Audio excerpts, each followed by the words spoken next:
ప్రపంచంలోనే top 10 alcohol brands గురించి మనం ఈ షార్ట్లో తెలుసుకుందాం. అంతకన్నా ముందు ఛానల్ని ఒకసారి సబ్స్క్రైబ్ చేసుకోండి. అందులో మొదటిది Johnnie Walker, Scotland brand whisky అంటారు దీన్ని.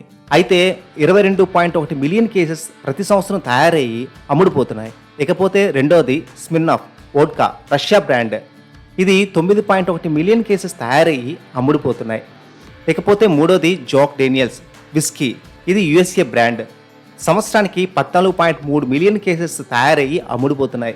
ఇకపోతే నాలుగోది మెక్డోనల్డ్స్ నంబర్ 1 విస్కీ, ఇది ఇండియా బ్రాండ్. 31.4 మిలియన్ కేసెస్ తయారయ్యి అమ్ముడుపోతున్నాయి ప్రతి ఏడాదికి కూడా.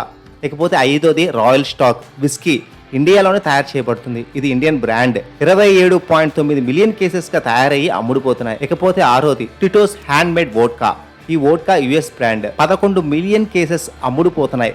ప్రతి సంవత్సరం కూడా 11 మిలియన్ కేసెస్ తయారు చేసి అమ్ముడుపోవడంలో దిట్టా వోడ్కా బ్రాండ్. ఇకపోతే ఏడోది జిమ్ బిమ్ విస్కీ, ఇది యుఎస్ఏ బ్రాండ్. ప్రతి సంవత్సరం 17 మిలియన్స్ కేసెస్ తయారు కాబడి అమ్ముడుపోతున్నాయి. ఇది సూపర్ టేస్ట్ ఇస్తుందని మంచి డిమాండ్ కూడా ఉంటుంది యుఎస్ అండ్ ఇండియాలో కూడా. ఇకపోతే ఎనిమిదవది officer choice, officer choice whisky brand, ఇండియాలో తయారు చేయబడింది, ఇండియన్ బ్రాండ్గా దీనికి సపరేట్గా ఒక ముద్ర కూడా ఉంది. 23.4 మిలియన్ కేసెస్ తయారు చేయబడి అమ్ముడుపోతున్నాయి. ఇకపోతే తొమ్మిదవది బకాటి రమ్ అంటారు, బెర్ముడా బ్రాండ్, ఇది 6.7 మిలియన్ కేసెస్ తయారు చేయబడి అమ్ముడుపోతున్నాయి. ఇకపోతే పదవది ఫైనల్గా హెరెన్సీ కోగోనెక్, ఫ్రాన్స్ బ్రాండ్ అంటారు దీన్ని. ప్రతి సంవత్సరం 3.1 బిలియన్లు కేసెస్ తయారు చేయబడి అమ్ముడుపోతున్నాయి ప్రపంచవ్యాప్తంగా కూడా. చూసారుగా టాప్ 10 బ్రాండ్స్ ఇవి. షార్ట్ మీకు నచ్చినట్లయితే లైక్ చేయండి, కామెంట్ చేయండి, షేర్ చేయండి అండ్ సబ్స్క్రైబ్ చేసుకోవడం మర్చిపోకండి.